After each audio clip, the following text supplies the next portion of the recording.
Hello, Savannah. Hello, Savannah. It is so good to be with you again on this Monday evening. Tonight, our topic for our show is Weeping Squares of Savannah. As many of you know, we have decided, a few of us that is, that nothing is more important than the weeping time right now in Savannah and crime. Crime and the weeping time. And so what we want to do tonight is we want to have a little bit of a history lesson. We want to take you to school tonight.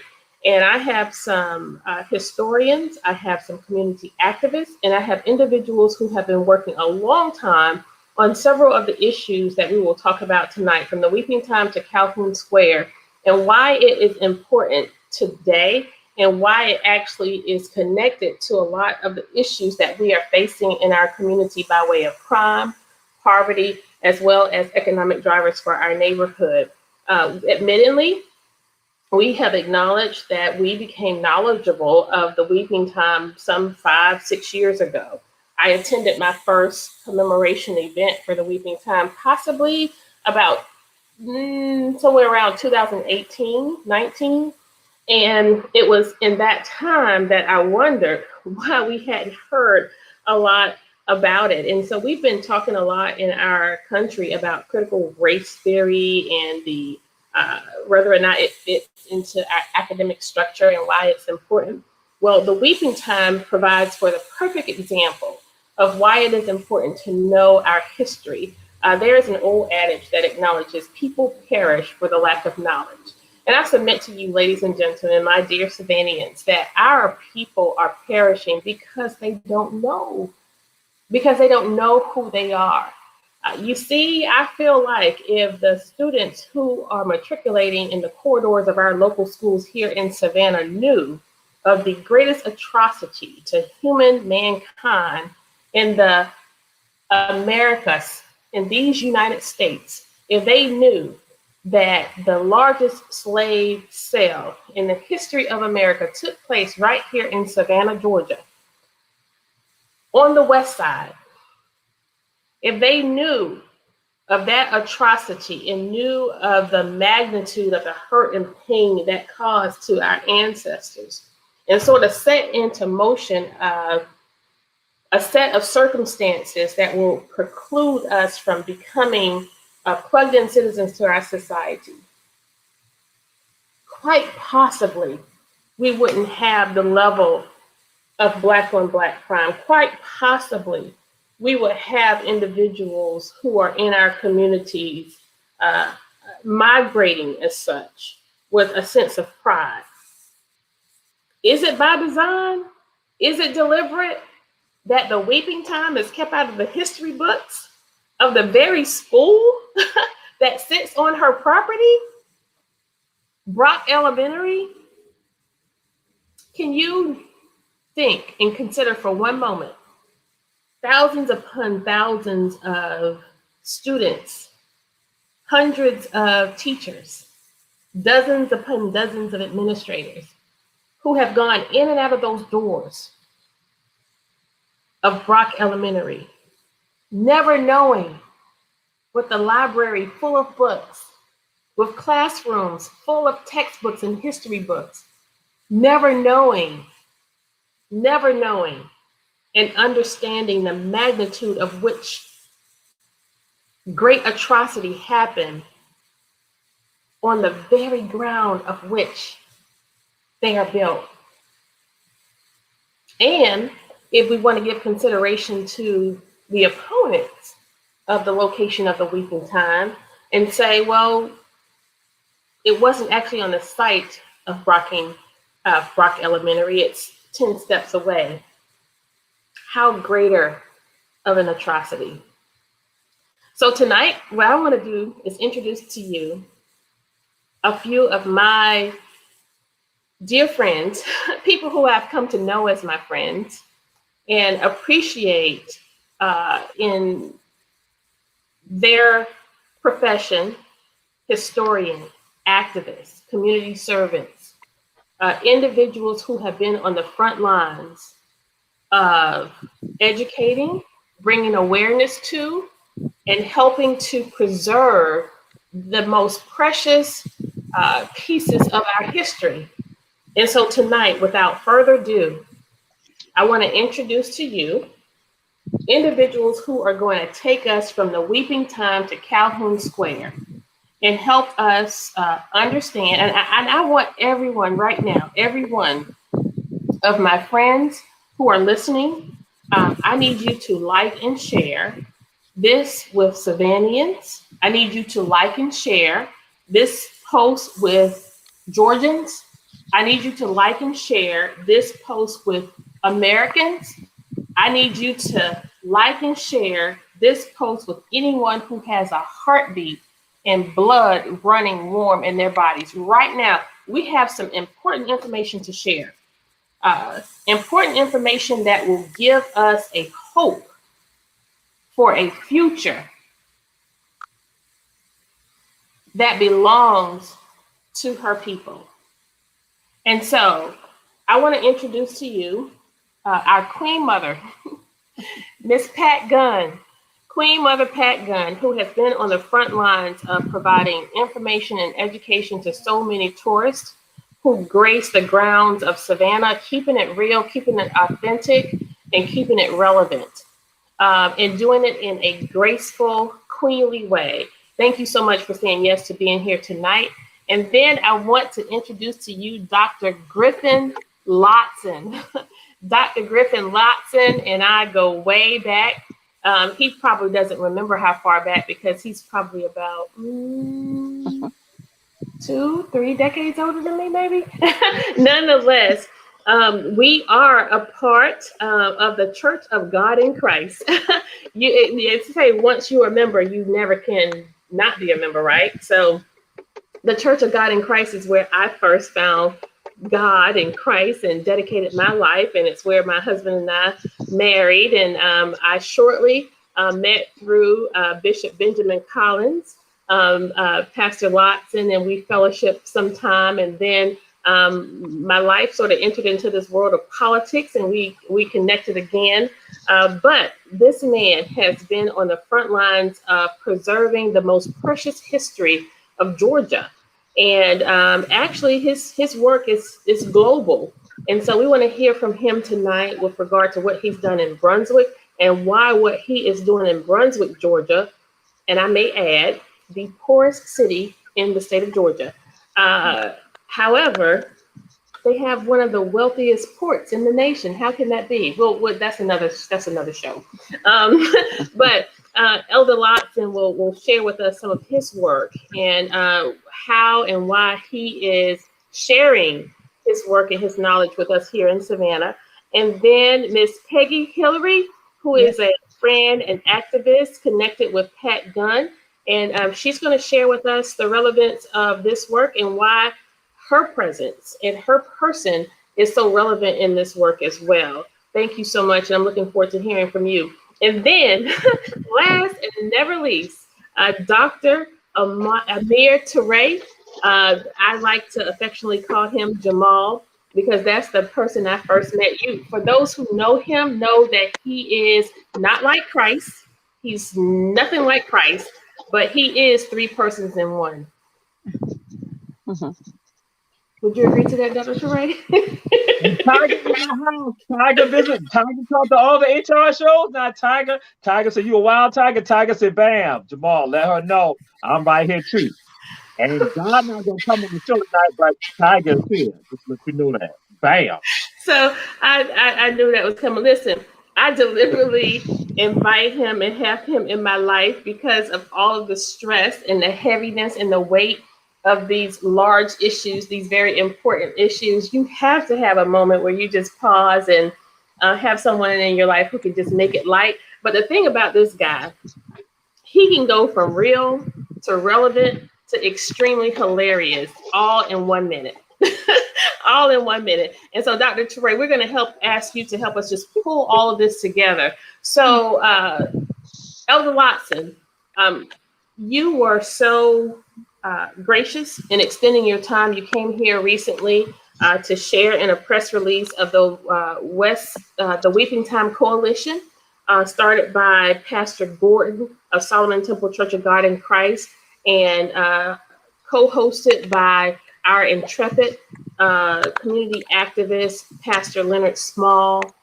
Sir, tell us about your time with the Weeping Time and her history, and how you got involved, how you learned about it, and why you think and thought it important for you to come here to Savannah to help us preserve her history.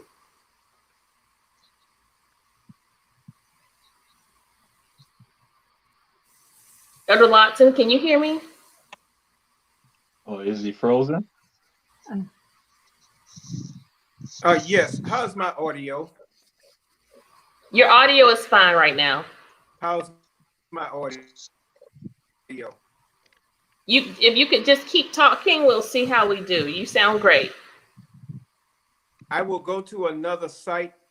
I thought my audio was good. Oh, it's good? Okay. Yeah. Okay, if it changes, let me know. I'll go to another site. Okay, if you can keep talking, we'll be just fine. Yes, my name is Griffin Lotson. I serve as city councilman. You guys call it Alderman in the city of Darien. And I serve on the federal commission. Jamal acts a go-win. Okay, great. Yes, actually, I was born and bred in the city of Darien, Georgia area, where the enslaved came from, the Butler Island and the St. Simon Island area. A lot of my history is from there. So I can talk a lot about from the inside how I got involved. As some people, young man. So I can tell you my age now that you said it, Alderwoman, I should say, is I'm 67 years old. And I would say over the last 20 years, I learned more about the Weeping Time than I did in the first. History is so me now. I've worked with this probably 7 days a week. in some aspect about what we can do to help Savannah and also to keep Butler Island alive so we don't lose it. How I got involved in this Weeping Time project. I've been involved with it since its inception. Okay. Level in Savannah. Elder Watson, you are sounding choppy, and what you are saying, I don't want to miss any parts of it. So if you can try, you said you're going to try to go out and come back in.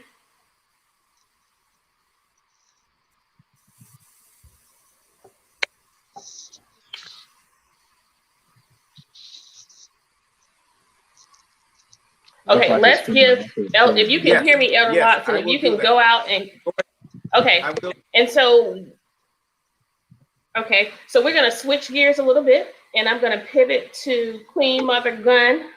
And listen, I don't care who has a problem with me designating her as queen, because she is my queen. She is my queen. She is my elder. And she, along with Dr. Toure, has given me such great inspiration in this political work, but also in my life. Every time I hear her presentation, every time I hear a presentation of Dr. Toure, it always makes me feel like I should have paid more attention in history class. But in the moment that I say I should have paid more attention in history class, I think, Kesha, this was never a part of anything you learned in history. This was not a part of my textbooks. None of it was a part of my history. I probably would have earned an A as opposed to a C if I was learning more about me, right? So listen, and I often, and I said this to Dr. Toure on Sunday, and thank you so much for saying yes as you presented to us at Solomon Temple Church of God in Christ. Who is going to take your place? You have several more years, several more decades. I am speaking it into existence. I'm asking God to grace you with longevity. I see centenarian in your future, but it scares me, because when you all speak and when you recall information and you regurgitate it in a way, it's as if the ancestors are speaking directly to you and through you to us. And so I don't know that can actually be taught, but in the end, I want you all somehow in your presentation tonight to help us talk to our audience, particularly our young people, and say, you are our future. You have to get this. At some point, you have to understand this, because we need these collective voices to carry on these messages. And so I said in the opening that nothing more is important to me as Alderwoman at Large for Post 1 than the weeping time and crime and here in Savannah. But in tandem to that, as an at-large post, I have to be interested in all things. And so it has also come to my attention among individuals being concerned about plastics, among individuals being concerned about horses and carriages, among individuals being concerned about economic drivers, Calhoun Square. Peggy, you have been working very closely with Queen Mother Gunn. Tell us about Calhoun Square, this movement, this effort, and what she means to Savannah and Savannahans and how we can help. Mother Gunn. Oh. Yeah, I'd like to just sing greetings to everyone listening, young and old. This is an honor to be here, and I will share with you all, but I do want to introduce Mrs. Peggy Hillary, because she's my co-chair of this entire campaign, and that's what it really is, you guys. It's a campaign, similarly to Sherman's campaign in terms of the March to the Sea. He said he was going to come to Savannah and on his way, of course, Atlanta and all these places. But he said, I'm going to burn everything until I get to the sea. He was talking about us. Well, in terms of Calhoun, I thought about Sister Harriet Tubman. And on my tour every day, I share with people that I do not ever want to leave out the abolitionists that were brave and helped us to get our emancipation done. It wasn't something that Abraham Lincoln wanted to do, it was just politics. But those brave and bold abolitionists continued to help from the North, free men and women of color as well as those whites from the North. And so for this work at Calhoun Square, I'm glad that the Creator, with the advanced encouragement, I'm sure, of the ancestors, said, you got to get some help downtown. And so I had the honor of meeting Mrs. Hillary on another project that we're working on at Tybee called Lazaretta Creek.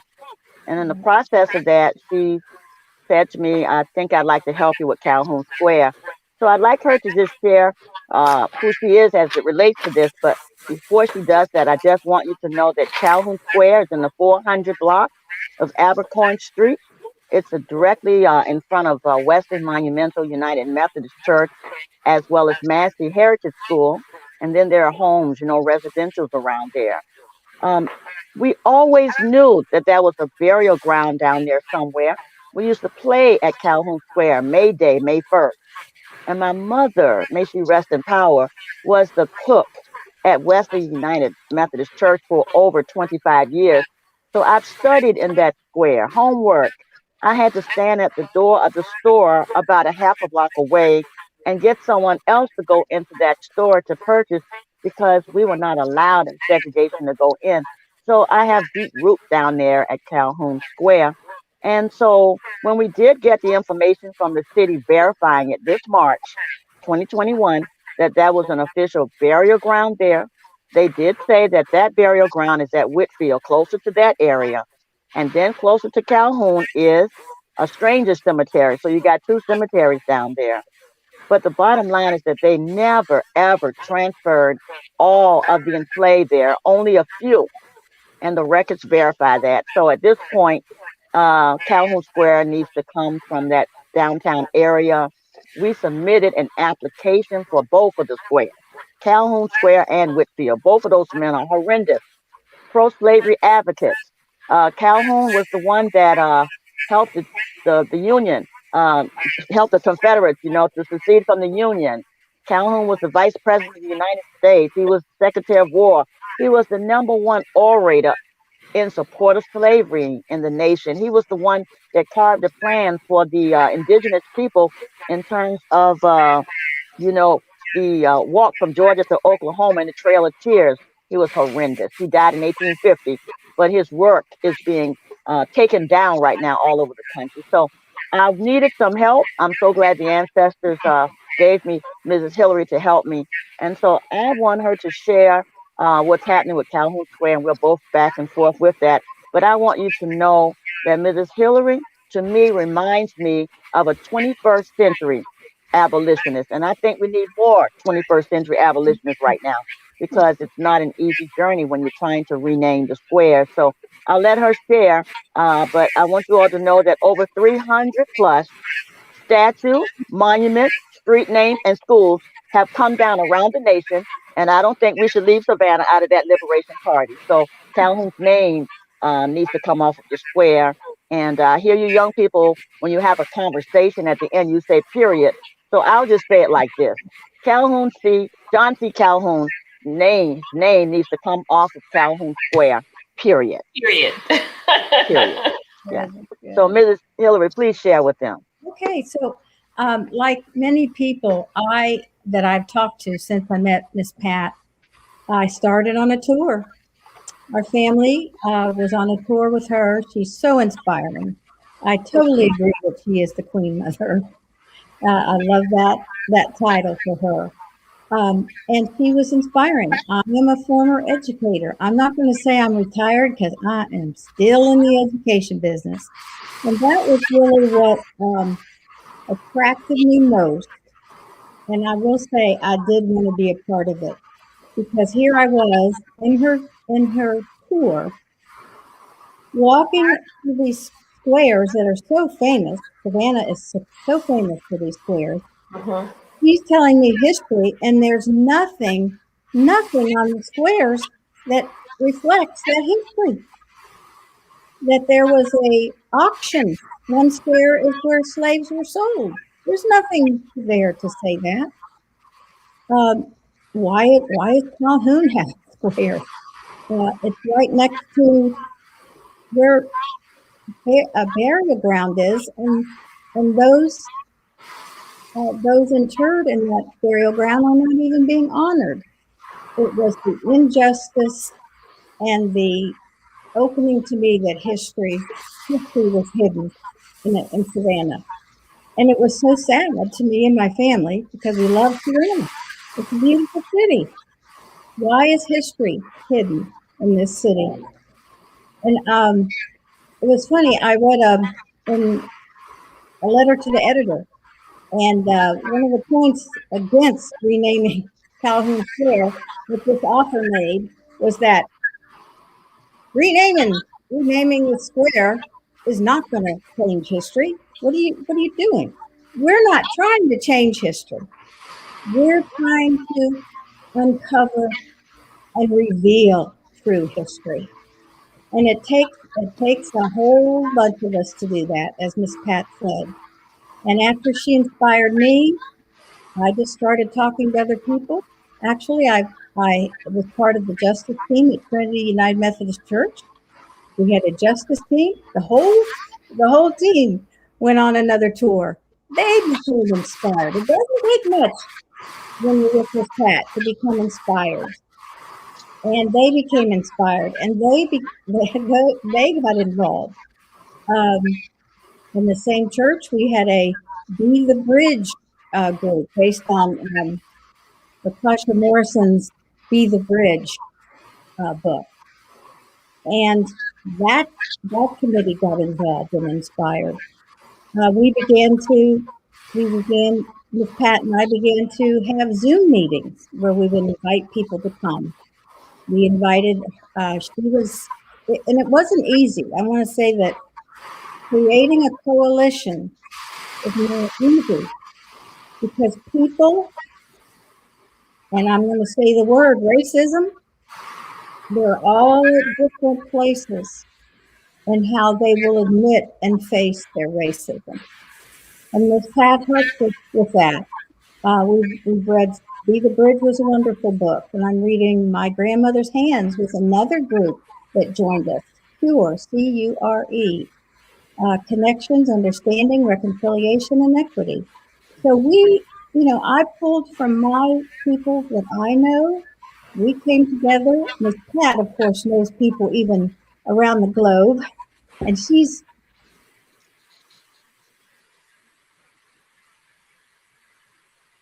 Queen Mother, are you still with us? Yes, I'm here.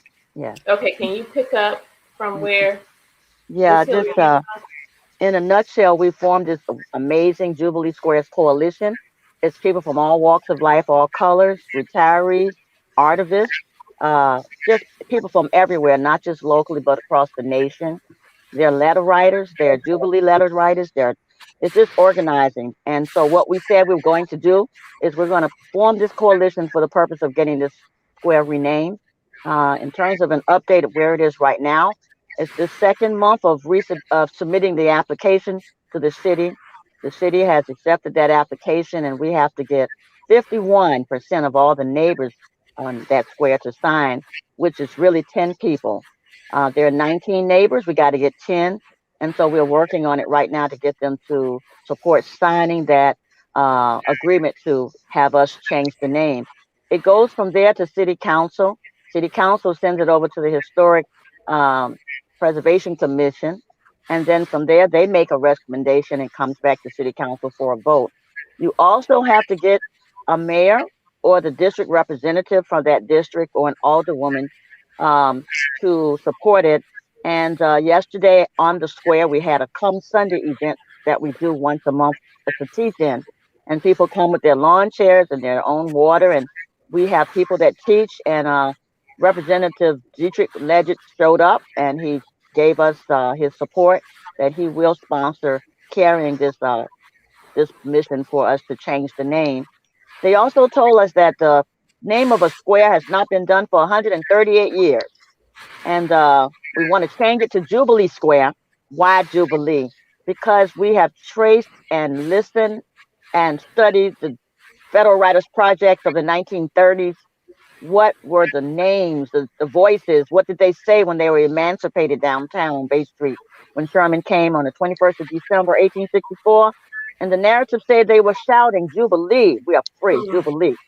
Jubilee means celebration. It's in the Bible, it's in the Torah, it's everywhere. So we want to rename it Jubilee Square. And we want to commemorate those enslaved that have never been commemorized before. We sing freedom songs, we have prayers and libation, and we're not going to give it up until it's done. We want to make sure that Calhoun has to go back to Carolina. We don't want him on our squares in Savannah. And just yesterday, Charlottesville, pull it up. They took down Robert Lee. And again, Mhm. in Charleston, John C. Calhoun. That's the street that the Mother Emanuel Church is on. They took down the statue in the square. So I want Savannah to join this party. We got to liberate the town, and Calhoun is our first client. Well, I want to commend you for your devotion and your work, and we're grateful that you have found counterparts like Miss Hillary to help with this work. And you know, when I think about why we are where we are and why you have this as a fight, a struggle, and an initiative, it's because we as a society somehow, even within our own race, we find it more comfortable to remain sanitized in our sanctity. Mhm. Somehow, we allow ourselves to think that if we don't talk about it, if no one knows about it, it will all go away. But we see the evidence of when we cannot recall history, when we do not know our history, and we do not know the origin of which we come, uh, we see what resembles desperation, destitute, denial, and the lack of hope and self-regard. And so, as your Alderwoman at Large for Post 1 of the City of Savannah, I pledged my support to you before, and I publicly right now pledge my support. And it is my hope that we will get the signatures that we need to progress, and that our council will vote accordingly. But this is just one square with That's right. similar dynamics of so many of the squares. I would venture to say all of them, right? Absolutely. And so, Absolutely. Absolutely. particularly if we have scenarios where we have evidence that there are actually slave remains Yeah. Absolutely. in Well, that very. Alderwoman, I just wanted to say, because I know that you have others that have the presentations, I just want to let you know that we look at Calhoun Square, and Mrs. Hillary and I talk about this all the time, along with Ross Rouse, who's my other co-chair. She's not well, so she's not able to come on, but she sends her strength. I just want you to know that we decided that Calhoun Square would be the model for new generations. Whenever you get ready to do something else, we want to have you know that we are documenting everything we're doing. Document Savannah is our film company that's volunteered to document it. And so when this is over and we claim the victory, if someone else says, I want to go after Calhoun, I want to go after school, I want to go after a street, I cannot drive 12 blocks in downtown Savannah without That's making a right. left turn on Lincoln Street, That's pro right. slavery, right on Haversham Street. I mean, I can go on and on. So this Hmm. is just a model, but we're documenting the process. But I can tell you now, it's a three-prong effect. We did agitation, we did education. That's where we are now. And after we educate, we can organize. And that's exactly what our forefathers did in the civil rights movement. So that's what we're doing. We are serious about truth, reconciliation, healing, and repair. So we're using Calhoun Square as that example. And we're not going to give up until we get him to go back to South Carolina. We want him to go back Right. to another state. Yes. And we want to make sure that we are inclusive of the actual implementation, because one of the things I've experienced in our local government is that we talk a lot, we plan a lot, and we meet a lot. But Hmm. there's nothing like having the rubber meet the road, where we're actually implementing pieces related to the goals that we have set in motion. And we cannot forget and forego the whole notion of reparations as well. So with that, I want to move to the weeping time, and I decided to do this tonight because I recently asked Dr. Toure to come and visit us at the weekly coalition meeting that the Weeping Time Committee has established. And it was in that meeting and hearing him talk, he's like, the weeping time, the weeping time, the weeping time. Are you kidding me? And I was like, oh God, here we go.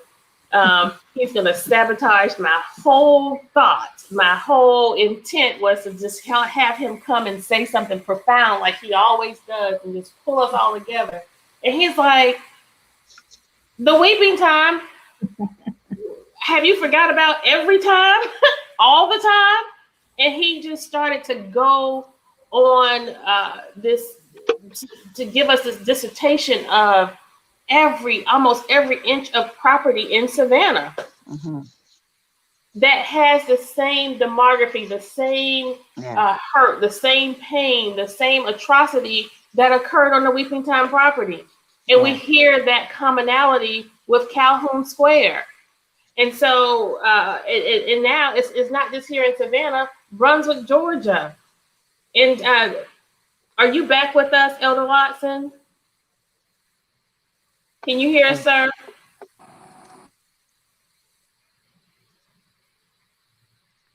I hate that we are having a hard time hearing him tonight because you're Unmute muted. yourself. Yes, Okay.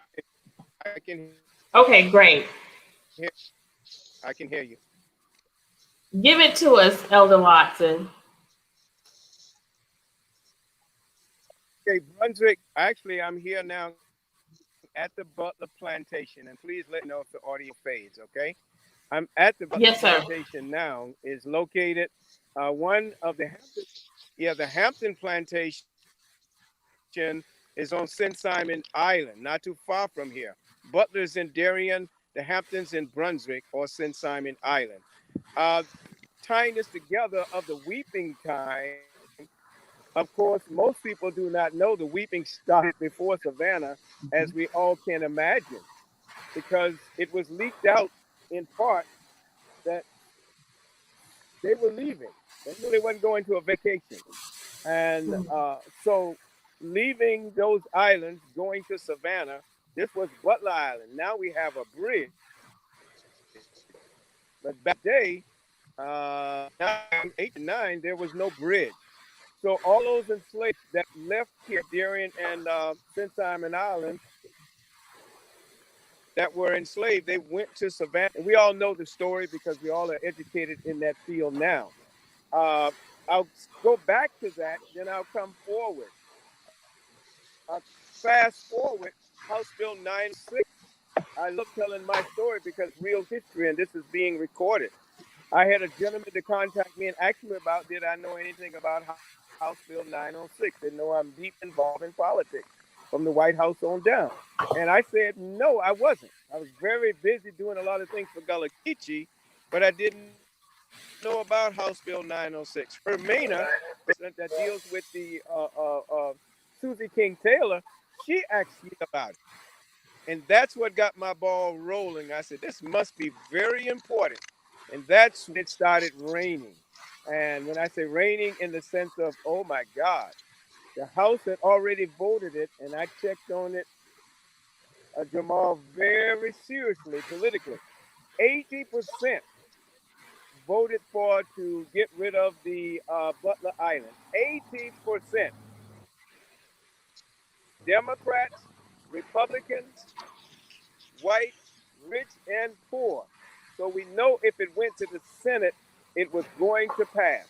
So I used my old whip, and I said to everybody that got involved, we don't stop House Bill 906. It's all over, period.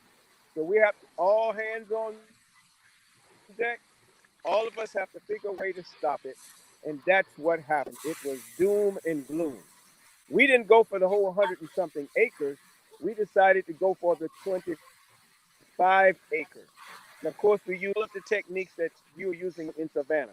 You have to get the politicians involved because the politicians make the decision. What put politicians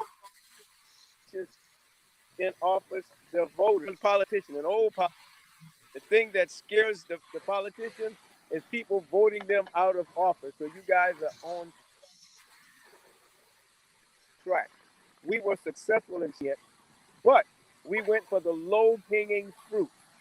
And what I mean by that, rather than go for it all, we got our foot in the door. Now the lock that door to the Butler house, I'm the one that put the lock on the door. We got ourselves on the inside, and we have some control. It's not over yet. It's not over yet. We're yet struggling. They can reintroduce the bill and stop it. In Savannah, I think you guys are in a good position. If you don't get it all this year, because they're already talking about setting up some sites and spending a little bit of money. I'll close with this one. The abolition of slave, I think it was, they stopped with inputting into America 1808. London, England spent Mm-hmm. about $35 million. America didn't spend 1 million in the first century, but they put it together to commemorate and educate. And that's what we have to do because the weeping time was taught in my generation and the generations after me. It was not Mm-hmm. taught, but we are beginning to do it in McIntosh County, Darien, and it's curriculum hard to put in the school system. Savannah has to do the same thing, and I think we're on the right track with all of these dignitaries. Many of them I've been working with for years. This special telecast going worldwide. I'll stop there because there's a lot we need to know and a lot we need to learn. Elder Lotson, you stated that politicians play a huge role in the success of these preservation efforts. What have you found most surprising in terms of where we are here in Savannah? What have you found most surprising given the fact that we are not a majority African American council, but a supermajority African American council? And, we've said before, and I continue to say, we do not want to make this a political issue or a racial issue, in that it's just a human dignity issue in the preservation of precious history. But we cannot negate the fact that politicians are the decision makers in this regard, and they just happen to be the majority of them African American. What do you find is most surprising that we are actually having this struggle and we're having this challenge in terms of the complexion of what we have here at City Hall?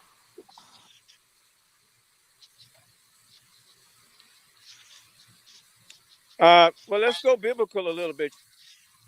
You mentioned you in mind. My people perish for the lack of knowledge. Most African Americans, and to be honest, our counterpart, our Europeans, we call them Buckras now, but the Buckras are the whites. They had very little knowledge. It was kept under a tight situation. The Butler Cup that came from the Weeping Time was locked up and still is locked up at the Tailfield Museum. I got a chance to see it back in 2007, and I would venture to say Queen Mother, we call her Queen Mother in Darien, Georgia. We were perhaps the two descendants in over 100 years to ever see the cup. We didn't even know where the cup was. So I think what Mm-hmm. happened is most of the leaders had very little to no knowledge about the rich history that has went out America. In Africa, in Congo, Africa, and these things were talked about. The weeping time, can you believe that? In Central Africa just a month ago at a national speak at. Mm-hmm. So now we're catching up. So I think as we catch up, I'm hearing some of the politicians changing their mind. Some of the same people that voted for the time, they did not know of the rich history. But when we exposed it and put the light on it, things start Mm-hmm. changing. And I think Mm-hmm. that's what you guys are doing in Savannah. Alderwoman that's on now, you're shining a light on some things that need to be revealed. We know But now we have to get it beyond our four walls and all of the leaders that's on this telecast here. We got to get out as far as we can. That's why I'm at Butler Island. Anybody want to interview me, they come to Butler Island so I tell them a Weeping Time story. That's what I do. And I think we all have to do the same thing. It is surprising in my closing that, wow, you have the supermajority. The problem is the supermajority, 80 to 90% of them, 20 years ago, knew nothing about the Weeping Time. I would venture to say 95% not know. And to close with this, I was shocked. I did some work with Henry Louis Gates. Believe it or not, he, unbelievable, didn't even know about the Weeping Time. Isn't that something? Now he does. Yeah. But 5 years ago, he knew nothing about the Weeping Time. The great Henry Louis Gates. And you know, when I that's been the pervasive theme that I have been hearing when we talk about the Weeping Time. Less than Calhoun Square, we you know, the history and the controversy surrounding the squares. I've heard that for years, but it's not been the level of advocacy for change as we have present with Queen Mother Gunn here.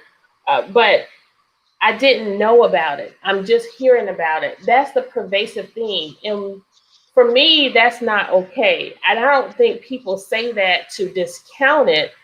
They say it to validate pieces related to facts that we are ignoring. And that is to recognize that the reason you didn't know about it is deliberate. Like, can we own that? Yeah. Can we own that? That's right. It is by design that we don't know? Can we own that it's by design that we keep our people impoverished, working at less than $10 an hour in our hospitality industry? Can we own the fact that we are not really seriously tackling crime as we should in this city? Can we own the fact that that's deliberate and by design? And can we allow ourselves to give consideration in the sanity, the sanctity of our comfortable spaces? Can we allow ourselves to recognize that it's all by design? And so I'm entering a place and a space in my life where I am resistant. Yes, I am resistant to going down these rabbit. I'm sorry. Yes, very important. Most of the historical sites, even here at the Butler Plantation, believe it or not, where I'm standing, in 1957, that would be absolutely impossible. But do you not know the historical markers did not even mention one word about enslaved? That's on the historic markers for the Butler Plantation. Didn't say anything. Wouldn't even mention the words that the enslaved was the one that planted the cotton, that planted the unbelievable. So you are absolutely correct. It was by design. Right. And Miss Hillary validated that tonight upon her tour with Queen Mother Gunn. It's like, okay, you're giving me this knowledge, you're telling me this history, you're very expressive, you're very passionate, but where is the evidence of such? Right. Yeah. Why is this square now sanitized? Why doesn't anything remotely close to what you're telling me and what you are expressing to me with all of your talent and acumen, why doesn't it represent or reflect that? So what I'm saying to our listening audience tonight, and Tanya Lorraine, thank you for tuning in. I just saw your comment. She just said to me, and this is a woman who is very educated, very plugged in, and very conscious. She just posted, I didn't know about it until tonight. Oh. So I'm saying to you who are listening to me tonight, continue to like and share this, please, right now. We have a responsibility.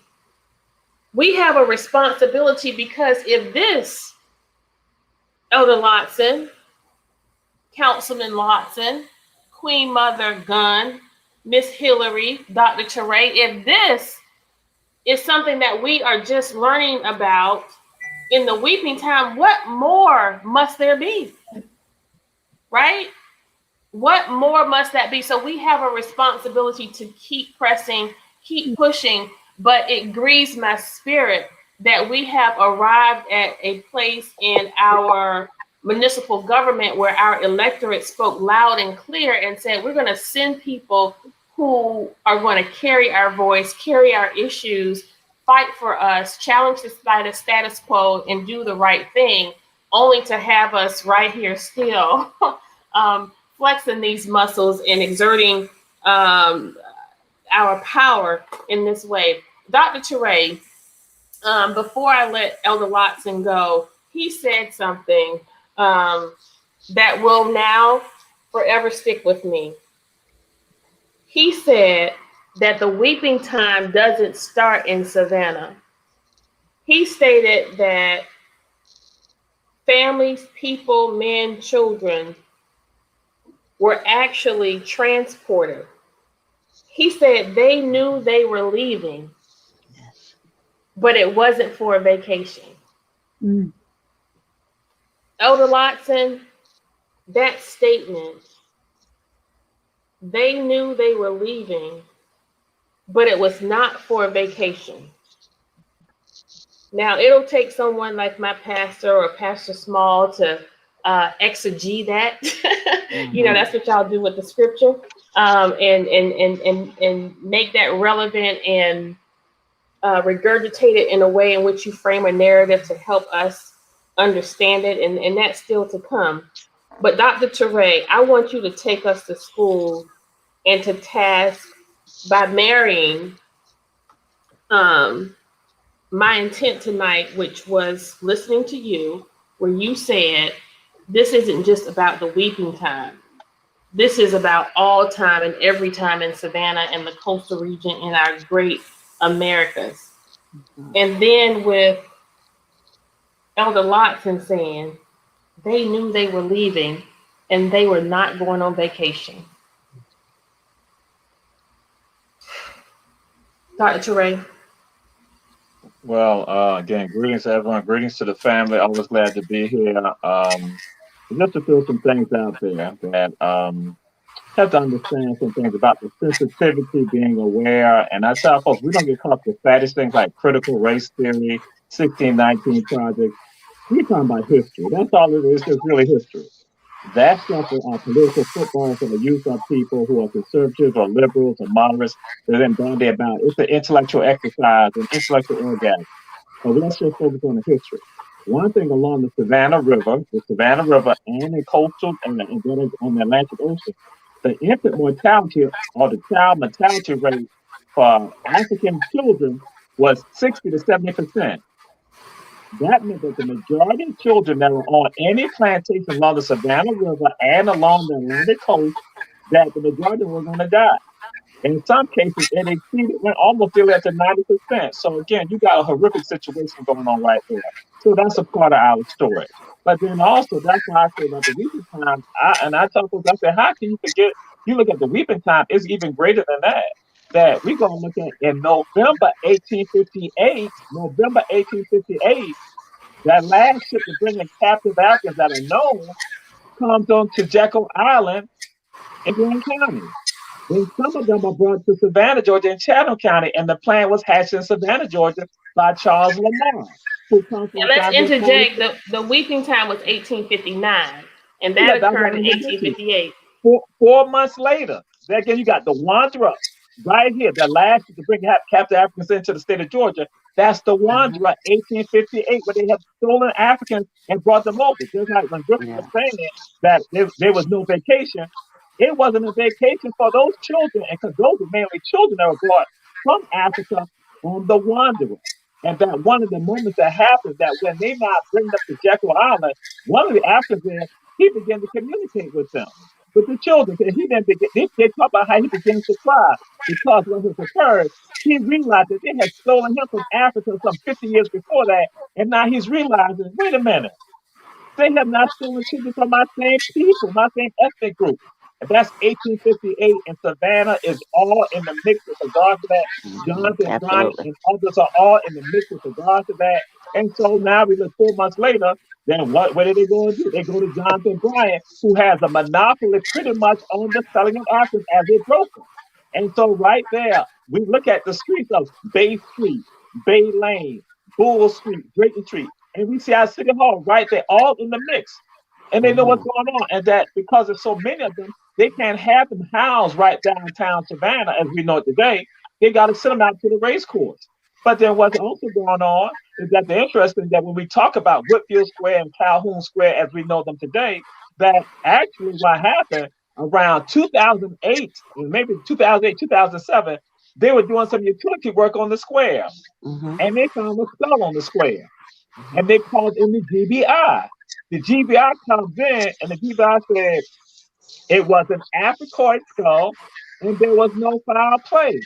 So some people try to play a game about, oh, what was going on with that? And I told folks, you know what time it is. You know that was an African burial ground because people even wrote about it in the early 1900s. Some of them, like William Hardin, he talked about how he used to go hunt in the African burial ground, or what they call the Negro burial grounds. William Hardin talking about that, so everybody knew that was going on. But no, that's the deal.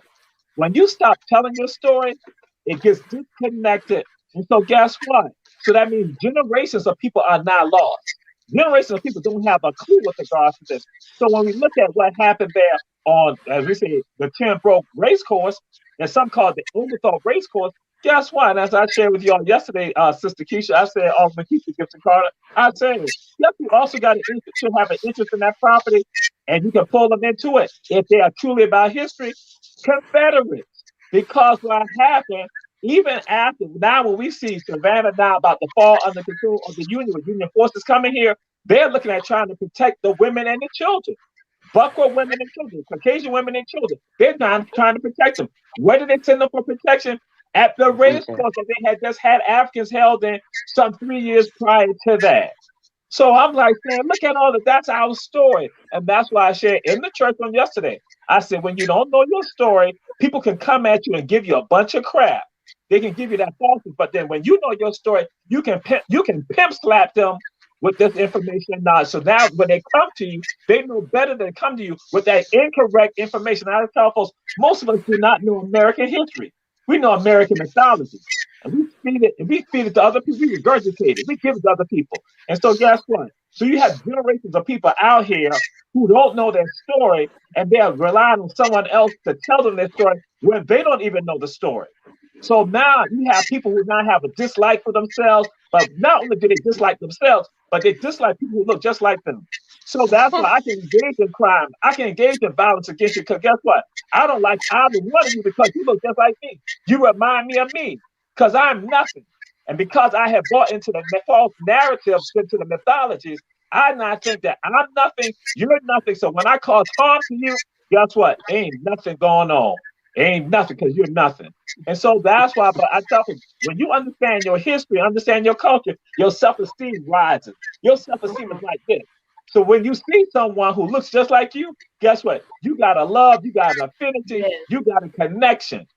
But when you don't have that, you're detached. You're detached from your story and detached from being even feeling human with regard to someone. So I tell folks, this is not just a story about right here. This is a story that's much larger. It is a human story, and it's a story for all of us. So again, if you want to know American history, you put it all together. That's why I say, I just don't look at Savannah about this. I tell folks, in fact, I tell people on our tours, on our journeys, I said that your mind's eye will now open up to see the things that others don't see. So people who live in Savannah don't see it because guess what? They feel beholden to somebody else. You never let somebody else tell you your story. You speak about your story. And Dr. Toure, there was another thing with regard to us not knowing our history and specifically the history right here in Savannah, Georgia, where I think we probably have we hold parts of the most rich history in our nation. That's and right. You dropped some knowledge to me yesterday about Walmart and Kmart. Can you close out with that? And then I want Elder Watson to finish us or close us out with why this is relevant as a council member, how you tie what we're talking about here tonight um, with the issues that we tackle as public servants in municipal government related to crime, poverty, and the creation of economic drivers for communities. But Dr. Toure, this whole notion of the Walmart, the Kmart, and the I can't even say the other mart. What? Right. Well, I tell folks this: when I am walking in Halifax, when I'm walking in Bristol, Rhode Island, when I am walking on Meeting Street in Charleston, when I'm walking on Amelia Island down in Nassau County, when I'm walking in Jerkyville or Moncrief, or I'm walking on Gloucester in Brunswick, or I'm walking through Riceboro, and when I'm walking on MLK Junior Boulevard, I'm walking on Bryan Street, I go and see Walmart. I see Kmart. When I'm in Atlanta, when I'm downtown Atlanta, I go and see the Walmarts and the Kmarts, and I see what some of y'all in Savannah know it as seafood distributors. Y'all know that as the place where you got your seafood. I go and see what are called the Negro marts, the structures that people can walk inside and buy Africans off the wall. See, we get caught into that exotic stuff about the auction block. I tell my people, I don't care about no auction block. I focus on the Negro march because this stuff is sophisticated. The auction block, that's the Hollywood story right there. That's all exotic. But you don't realize that you have buildings or structures that you can walk inside and buy human beings off the walls. And then throw it out there to you. Then when you got First African Baptist Church right on the other side of the Negro Mart, a place where they had over 3,000 Africans, 4,000 Africans. So you know they knew people were being sold right across the street. That's a part of the Negro Mart, Walmart and Kmart of today. Oh, but then also I tell folks about the yards. When I'm walking around, I see the yards in all those playing places. I see the yards in St. Augustine. I see the yards in Nassau County. I see the yards in Camden County. I see the yards in Bryan County. I see the yards in Chatham County. I see the yards in Jasper County and Beaufort County. I see the yards in Washington, D.C. And they're not front yards. They're not backyards. They're not neighbor yards. They're not lumber yards. They are called Negro yards, where they stockpile Negroes.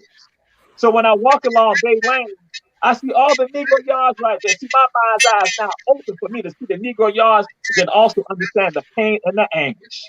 So it becomes my responsibility to now let other people know about that, to plant the seed, so that way we'll be about dignity and respect of my ancestors and who we are today. We don't play a game about it. As as Councilwoman Bridget Fraser said in Bluffton, South Carolina, she said, we are not Gullah Geechee by gimmick, but we are it by design. We are not African by gimmick, we are African by design. So when we walk, we speak for the voices of our ancestors. So again, the Negro yards, the Negro marts are all right here for us to see. And no one is saying anything. But when you are in Germany, they're going to tell you what happened at that site tied to Caucasian Jews or gay or lesbian Jews. I mean, or people there in Germany. They talk about that. But here in Savannah, Georgia, and in the United States, we don't talk about it because we want to deal with the Gone with the Wind history, this history that marginalized people. And then guess what? People were marginalized, disenfranchised, and oppressed. And we need to make a change. And I know I said I was going to throw it to Elder Watson to tie in the pieces related to how we as elected officials can use this information, help bring awareness as it relates to education, where crime, poverty, and creation of economic drivers for communities. But as I'm listening to you, Dr. Toure, I'm looking at you, Miss Hillary. Tell me, what is it about your person in terms of who you are, having no connection to any of this as it relates to lineage, but as a human being, why is this work important to you? And can you just give us a message in terms of what your hope is as we seek to preserve these pieces and progress as a people? That is a beautiful question. And you're right, I don't have lineage, but I do have a heart for humanity. And I think my message is nothing new, but we have to understand that we are all one race. We are the human race. And this we have created the notion of race long, long ago, and we're still living with it. Um, it has to start with the individual, though. I loved what you said, Amir, but I still believe it has to start with the individual. And that's why I like my work with Pat so much. We get to do one on one and one on two. And I love what you're doing tonight. I mean, you are reaching people, you are reaching individuals. But I do believe it has to start within the individual. Um, the change has to come, though. It does have to come. Yes, ma'am. And I am a firm believer in being the change that we want to see, being the example. And, uh, you know, we can't directly affect, unfortunately, the hearts of hate. But what we can do is we can be resistant to it and we can be that Hmm. change that we want to be. But we have to continuously foster ways where we make spaces and places for messages and people like Dr. Toure and Queen Mother Gunn and Elder Lotson. And, you know, it's my hope and prayer that God will continuously gift you with wisdom and knowledge and prowess and uh, words to share and the courage, because it takes courage Oh, to do what each of you do on a daily basis. Elder Lotson.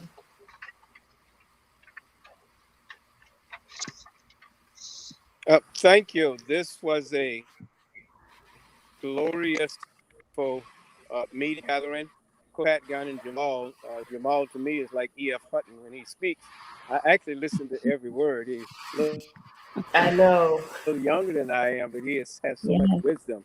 yeah. I see here, what I see, uh, two things here. I learned this from President Jimmy Carter years ago. He said he used his political position, governor and president of the United States, to get things done. And I listened at the seat of knowledge, and I learned from that. So we that are in, everybody on this call is in some very powerful positions. So Pat Gunn can go to the White House, so my Lord. And so we're in powerful position that when we speak, they can't help but listen. So I take advantage of that. Something else I can boast and say, well, I learned it myself. I didn't. I use my positions. I use my title. I use my old age sometime Yeah, yeah. to be able to get through to people. Now, with my own city government, there was $0 to help out with the Butler plantation. Through my Mm, position and through what I have already done in other humanitarian areas, now we have a line item budget. I see Savannah doing the same thing. It took us a while to have this line item budget where money is put into the place where the Weeping Time descendants came from. I think more in Savannah, again, with the powers to be and all of us that are leaders here. Here's a true one. I think the year was it 2007 or 2008, the Weeping Time March. I think it was 2008. I videoed everything. The late great Chester Dunham, which Jamal knows this, he's from McIntosh County. I'm an old man. I when I was a boy coming to Savannah to his house. I videoed him. Otis Johnson when he was Otis Johnson when he was the I think the mayor at the time. Guess what? From 2008, because Savannah took the lead. 10 years later, 11 years later, we have our very first time. Now, that's a long time in the middle, but guess what? Yeah, long journey. Savannah showed us the light, and then we took it and we finally got a sign. I'll say this one because it's so important. I hope I don't get in trouble. I'm grateful for the Historical Society, but Savannah was the one that got them to thinking to do the right thing. And when they put up the stop time sign in Darien, Georgia in 2019, guess what they did? They took down a sign that was up in 1970, 1957. They said they were refurbishing it, cleaning it up. Guess what happened? They changed one word and they Hmm. added in, believe it or not, Jamal, the enslaved. Isn't that something? So, Savannah, you're doing good. But as they said, you're an agitator, good trouble, John Lewis. And so I think we Absolutely. have to keep doing this. And That's right. you are making a change. You are making a difference. We just want to speed it up a little bit. Yes, and Yeah. we are. I have no appreciation for the slow roll, and I've been one of those agitators on council. We've worked to push some very aggressive and progressive issues, and to that point, Elder, we are going for the whole shebang. We don't want a part of the land. We want all of the land. They've already desecrated it enough. So not only do we want the Weeping Time, we want Calhoun Square, and we want any and everything else that these activists and advocates and very knowledgeable people are able to uncover. So my message to my listening audience tonight, I want each of you to make a commitment to put out in your social media Weeping Time and tell all of your friends and family members about it. And I also want you to research and become knowledgeable of every square in Savannah and her Yes. history. Yes. Right now, with all of the history, we boast of being a city. Can you imagine that we are a tourist destination Yes. for history, but our kids learn very little about her history in our local schools? Like, what are we doing here, people? It's insanity. It's insanity. Miss Hillary, we have to be the change we want to see. Yes. And you Absolutely. start that change right from your home. And so my final words is a thank you to each of you for your investment. And Queen Mother Gunn, I know your parents must be so proud of you and your brother, Representative Gilliard. We thank you for your investment into community. We're so happy for the connection that you have with Miss Hillary. Dr. Toure, I thank you for always saying yes and being my go-to guide whenever you're not talking about HVJ. And I love the Tigers too. As a graduate of Savannah State and Fort Valley State, I'm a wild Tiger, so I got you there. But keep that HVJ Warrior stuff all day by yourself. And Dr. Councilman Lotson, I am bless God for the reconnection. And I don't think that paths crossed by accident. And I am excited about where he's going to take us in this work. And I want to say to every politician in this town, on the local level, state, as well as county, you do not have a right to ignore the Weeping Time. I was asked when our dear First Lady visited Savannah. She came to Savannah on the night of our council meeting. The meeting started as we were in council. And I was asked the question, why were you not there? Well, I was working for you, Savannah. I was in the City Hall chambers in a council meeting. I was not inclined to come because on the agenda was not the Weeping Time. And on the agenda was not the fact that we have all of this crime going on in Savannah. And if you're not talking about the Weeping Time and if you're not talking about crime, I think I needed to stay on my job and work for Savannah. So as a politician, at the national level, in the White House, in the State House, our new senators, Warnock and Ossoff, I'm just going to put it to you as straight as I know how. You do not have a right to ignore the Weeping Time. If Chatham is now this great county of blue and you want us, you have to show some sign. Because not only is it about the Weeping Time, but it's about what all she represents. And so if you can't align yourself and not take a side, we just want you to uphold history and uphold the fact that this was an egregious wrong. Thank you so much, Elder Lotson, for showing us that land. So all of you all who are listening, share, like, send this to your family members and your friends. Weeping Time, Squares of Savannah. We have to educate our people. That's the only way we're going to get this out.